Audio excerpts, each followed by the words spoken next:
Today we're going to talk about Amazon main image requirements versus what it really takes to make sales on Amazon. My name is Sean Farrington. Let's jump in. Hey, so I was on the groups today and I noticed some discussions and questions coming up about main images, a lot of questions.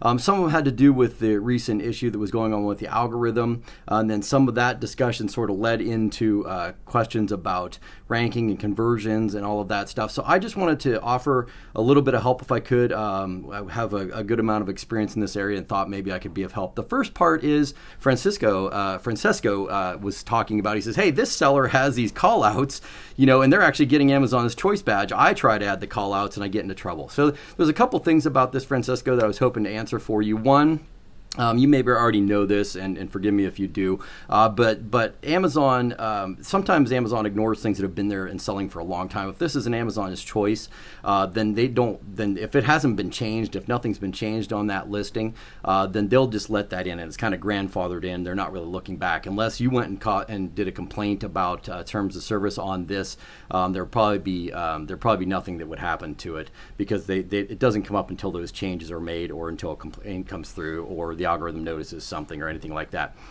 The other thing is, this listing is probably making money for Amazon, just as a little side note, because it's an Amazon's choice badge is what's happening there. So that's always something you gotta take into consideration. So some thoughts on callouts.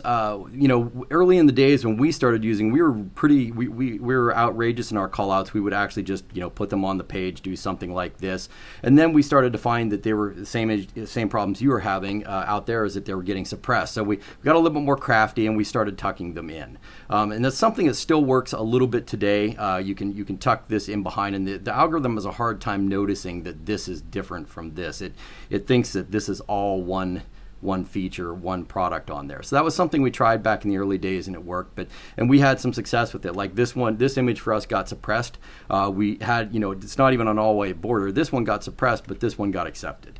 All right, because it tied into something that felt like these things. Now, this isn't something we would do today. I'm just pointing out like a history of kind of like how we discovered and got beat up and bruised and all this kind of stuff, and the obstacles that we overcame. So hopefully this will be useful to you. But really, Amazon really just wanted things on an all-white background. They didn't want this anymore. They just wanted things on an all-white background, kind of like this. So now this was something we had to start getting a little bit more creative. We're like, okay, we want it on a white background, but we got to do something different with it just to differentiate. So it's a, sort of marketing 101, go back and find some way to differentiate. So we started getting more creative with our shots, like in these gloves.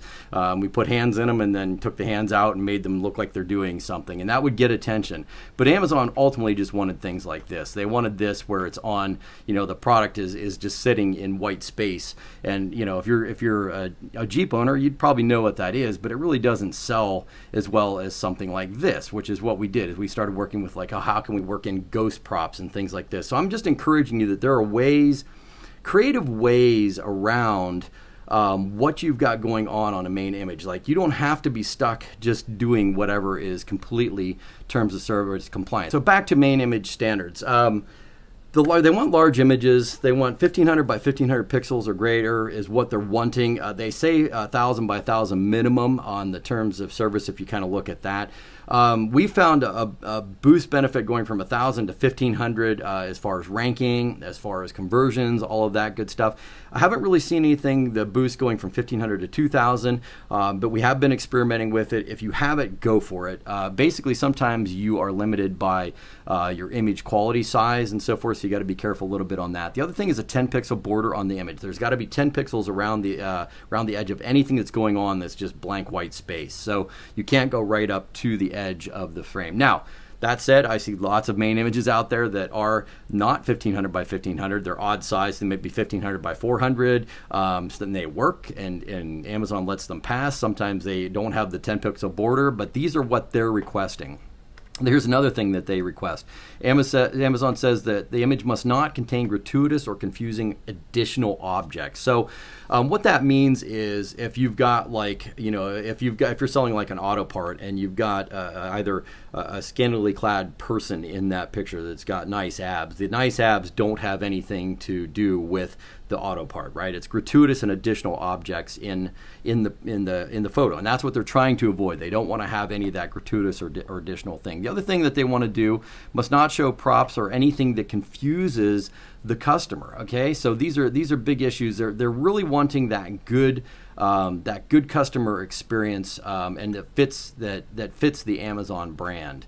And so that's kind of what you're up against and what their desire is. You got to realize that they're not just trying to punish you. They're trying to keep the brand feel the same. They don't want to have ugly images like back in the Wild West days when we started. They don't want to have this kind of thing that looks like something that belongs on eBay, because they want to be Amazon, not eBay. All right, so that's what they're really trying to do, and the reasons that they're going for that.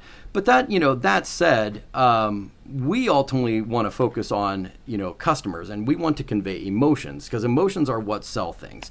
So we want to make sure that whatever we're doing, we're not, this doesn't sell anything. It's not, super emotional. It basically just says, here's the feature. You're looking for this thing, there it is, that kind of a thing. But we wanted to do more, and we started to realize, Amazon if we just did everything Amazon exactly wanted us and only interpreted the letter of the law, we would end up with ugly things like this, right? Or ugly things like this, But really, we're here to convey emotion. So, as we were experimenting, we realized this conveyed more emotion. So we put this product on a bride, and we're just like, oh, okay, that makes a little bit more sense, and it feels beautiful and elegant and all this stuff. And this may be what Amazon would state that they want, but this actually sold better.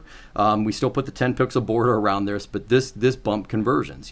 So realizing what they want, we would start to do that. If they wanted a picnic backpack, they also wanted the picnic. So give them the picnic. If they want mobility bites for their dogs to be able to run, they want to have the dog running. So again, this kind of call out in this situation, we tucked it in, we were able to get rid of this.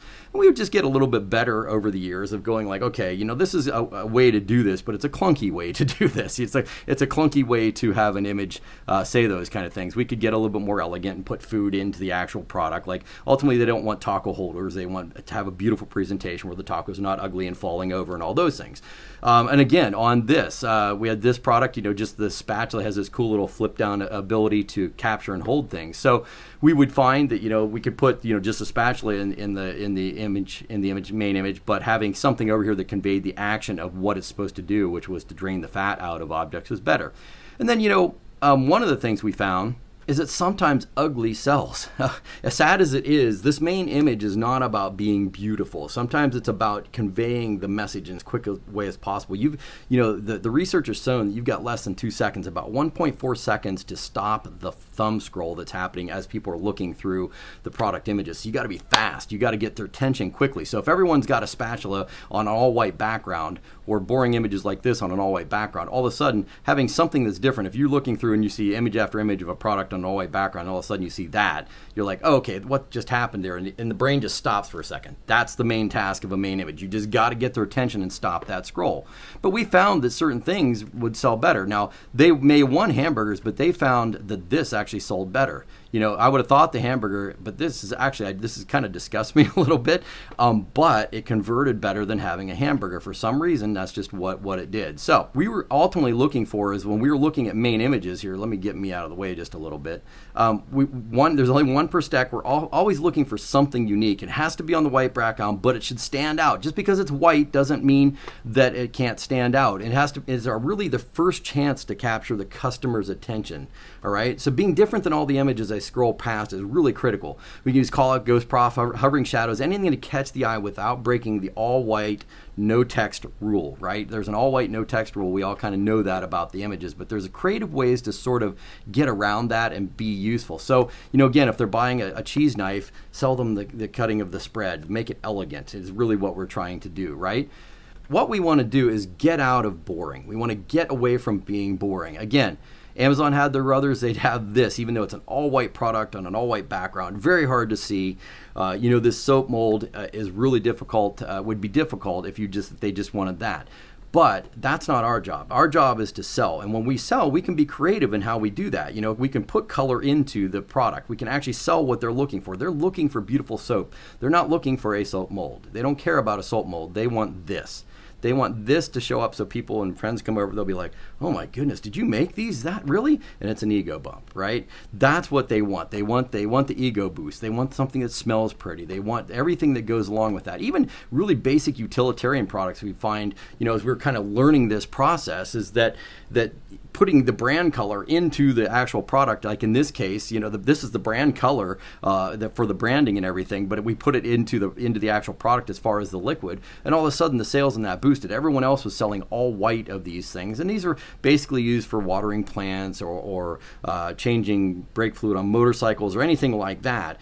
But, when we put this on the main image, all of a sudden it just started to get attention. Now, this is not an extraordinary image. Again, sometimes ugly sells, but this is ugly with differentiation. When you see a bunch of these things white on white and it's hard to even tell what's going on, you can basically just see some numbers and a basically faint outline, then that changes it up. Again, white on white. You got to be a little bit careful with these kind of products. Make sure that you've got some negative fill going on in your shooting so that so the glass stands out a little bit.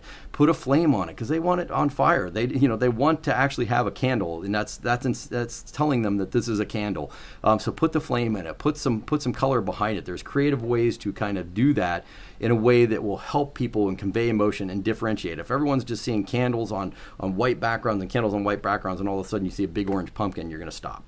And that's all we got to do is just stop the thumb scroll, 1.4 seconds, get their attention, and get them engaged and onto the actual listing is what we're looking to do. So that's what we were discovering, is just having these kind of things that started to differentiate. So we were really making this weird progress going from, as we were back in the Wild Wild West days, like 2015 and something, going from things like this to a more elegant, up through like discovering like, hey, call outs work, but we have to be careful in how we do them. They want white, but let's be creative in how we present it. A white background, but let's creative how we present it. Let's be more creative and show them what they want, show them that they're actually, what they're wanting to get, show them their desires. And then even be more creative as we kind of went along. There's a bunch of different ways to show what they're desiring again. And this is just part of what we discovered. We kind of discovered what, Tony Robbins talks about. We talks about constant and never-ending improvement. I don't know if you've ever heard him say that. But that's part of our system, is we just sort of incorporated that into our system. It just became part of what we do, is that constant never-ending improvement. So we would sometimes get images that worked okay, like this one worked okay. And this was selling these beeswax wraps that were all organic and had, really good, used natural beeswax, and the fabric was great and all this kind of stuff. Didn't have any of the dyes in it and all that kind of stuff. And this was selling okay, but we wanted to see if we could, boost the conversions on it a little bit. And so we dug back into research and really trying to figure out, what the customer wanted, and found that, one of the big things that they were excited about was the Made in USA. So we got creative and put the Made in the USA on this set. This thing jumped with this whole concept of putting this, really making this more of the forefront and focal on the main image and on the image stack as well. This jumped 293% conversion rate increase just by doing this kind of a thing. So really being careful and being creative, but being focused on the customer. It's thinking about the customer. Be thinking about the customer all the time. And so that's why everything that we do starts with a ton of market research. We actually go back and dig into the psychological reasons why people are buying, why they're avoiding buying, what they're excited about, what they're terrified about. If there's pains there, that we're poking at those pains and we're pointing them to the solution, which is the product. So that's really becomes a critical thing that we focus on, and you need to be doing that too, is really focusing on what is the customer thinking, what is your audience thinking right now, what are their pains, what are they excited about, and how can we speak to that, and then really just to avoid the boring, right? So in this case, really this is a rolling umbrella stand, but what we really wanted to have was this is what they're wanting. They're wanting to have cocktails outside, right? They're wanting to be able to enjoy their outside space. Really, that research should lead you all the way through your image stack to everything. So back to the Hondashi thing, when we were looking at that, you get them on attention on the main image with something, but then you got to get them inside. You got to, as you're going through that image stack, you're looking at everything. It's a little bit of a show and tell is what you've got going on. You tell the benefits, the flavor base behind everything you love about Japanese food, and then show the benefit. This is what they want. This isn't what they want. That's a feature. You know, this packet thing is a feature. It's a convenience. It's a great way to do it, but it's really just a feature. This is what they want, right? And you can just start to dive down into that. Again, you know, this is what they want, right? This is what they're ultimately wanting. This is what they're wanting with those bases. And basically, you know, calling out some social proof, trusted by hotel and restaurant and resort owners, right? All of these things are speaking, you know, the show and the tell. The show's the benefit, tells the benefits. This all came from research. These customers did not feel like spending hours shopping, prepping, and chopping and all that kind of stuff. They wanted everything to be fast. So this tells about it, this shows it. And again, these are features. This is not why people are buying. This is maybe justification for buying. No preservatives, no artificial flavors, no colors, no high fructose corn syrup, all that stuff, just features. This is why. This is why. So really hitting those emotional reasons as to why. And again, even with that rolling umbrella, this is why they're buying it. They want to have this kind of experience, right? So, you know, this is just a prelude. It's like a foreshadowing into what is going on here. All right. So hopefully that's beneficial to you. Hopefully that helps you just kind of think through that. Like you can learn from some of the bruises and mistakes that we've had over the years, and hopefully that's beneficial to you. Really just to, like, yes, you've got to rely on terms of service. Yes, you've got to be aware of those and realize that Amazon will find new ways, and they're going to come up with new ways to have their algorithm trying to find things, like realizing that the algorithm is able to completely recognize these call outs now, and it's completely able to recognize this is not an all-white background. So you can't do what we did back then. You've got to do new things. And even though you can tuck things in, you can still learn from that and do that stuff. You've got to be creative and keep being creative and pushing forward on what can work. And even testing, like the testing is a big thing that most people just don't do. They get, hey, we got some sales, let's go ahead and go with that. Test it. You know, make your system part of the testing. See if you can get those increases by changing some stuff out. You can test it manually. Just throw it up and see if your click-through rate changes over a given time. But really start to focus on that. Hopefully this was useful to you. Regardless, I hope you have a great day, and I pray that your business is doing well, and I look forward to talking to you again soon. Bye.